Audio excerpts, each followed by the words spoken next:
नमस्कार योगाफिट Odisha YouTube channel को आपको स्वागत। आज आम जाना सूर्यभेदी प्राणायाम। सूर्यभेदी प्राणायाम प्राणायाम बा प्राण बा शक्ति एवं आयाम जहाँ को आम कंट्रोल बा नियंत्रण करवा आम प्राण शक्ति को केମିତି कंट्रोल करवा। तो सूर्यभेदी प्राणायाम जोड़ा आमर राइट नॉस्ट्रिल को आम सूर्य बा सन कही था एवं लेफ्ट नॉस्ट्रिल को आम चंद्र बा मून कही था।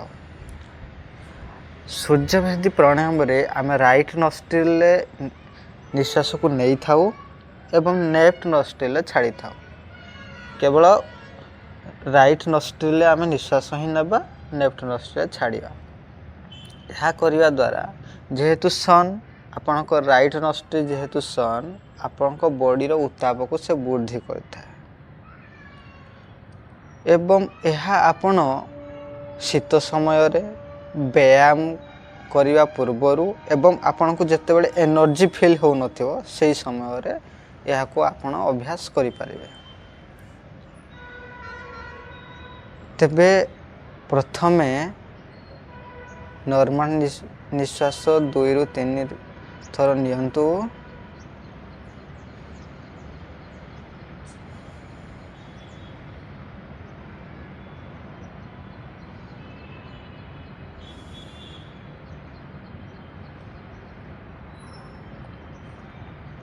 एवं एमती गोटे आसन आनिकी पकातु एवं से आसन रे आपण आरामदायक भाव एवं वज्रासन सुखासन किंबा पद्मासन रे बसी जातु एवं आपण को मेरुदंड पूरा सीधा करिकी आपण को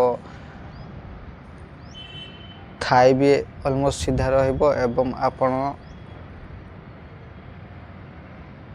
किछि समय स्थिर अवस्था रहि जातु।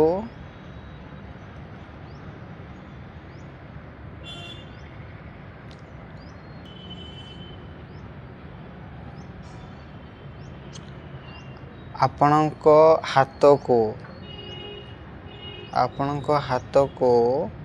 आपण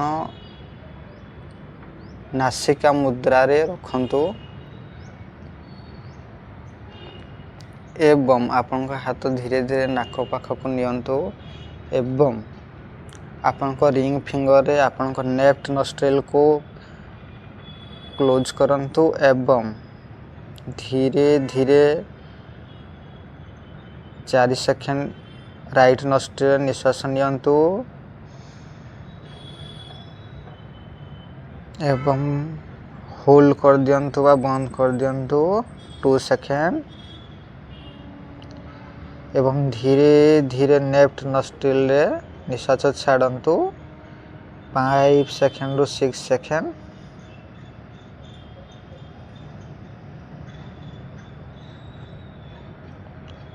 यह को 10 ରୁ 15 राउंड करंतु बा 3 ରୁ 5 मिनिट यह को अभ्यास करंतु रिपीट करंतु।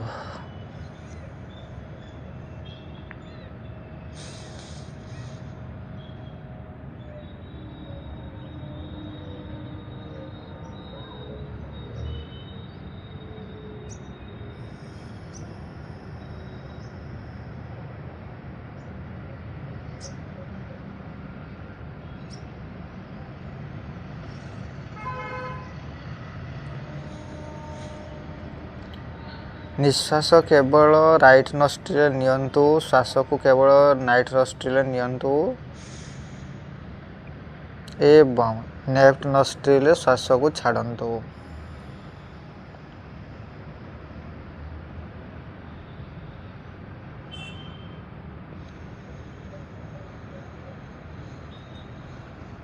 यह को एमती रिपीट रखंतु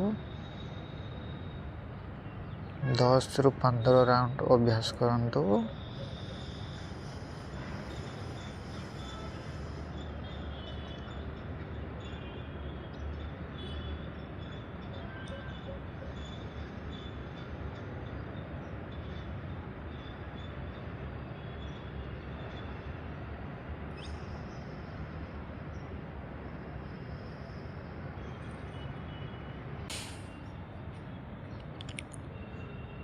ସୂର୍ଯ୍ୟଭେଦୀ ପ୍ରାଣାୟାମ କରିବା ଦ୍ୱାରା ଆପଣଙ୍କ ବଡ଼ିର ଉଷ୍ମତା ବଢ଼ିଥାଏ ବା ବଡ଼ି ହିଟ୍ ହେଇଥାଏ, ଆପଣଙ୍କ ଶରୀର ହିଟ୍ ହେଇଥାଏ ଏବଂ ଗ୍ୟାସ୍ ଏସିଡ଼ିଟିରୁ ଆପଣଙ୍କୁ ମୁକ୍ତି ମିଳିଥାଏ ଏବଂ ବ୍ଲଡ଼ ସାର୍କୁଲେସନ୍କୁ ବଢ଼େଇଥାଏ। ଆପଣଙ୍କ ଯଦି ଲୋ ବ୍ଲଡ଼ ପ୍ରେସର୍ ଅଛି ତା ପାଇଁ ବହୁତ ଭଲ। ଆପଣଙ୍କ ମେଟାବଲିଜିମ୍କୁ ବଢ଼େଇଥାଏ। ଆପଣଙ୍କ ଯଦି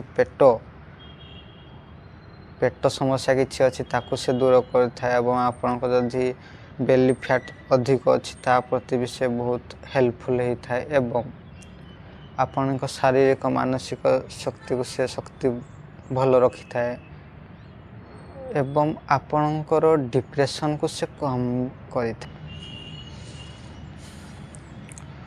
ସୂର୍ଯ୍ୟଭେଦୀ ପ୍ରାଣାୟାମ କରିବା ଦ୍ୱାରା ଆପଣଙ୍କ ଥଣ୍ଡା ସମସ୍ୟାକୁ ସେ ଦୂର କରିଥାଏ।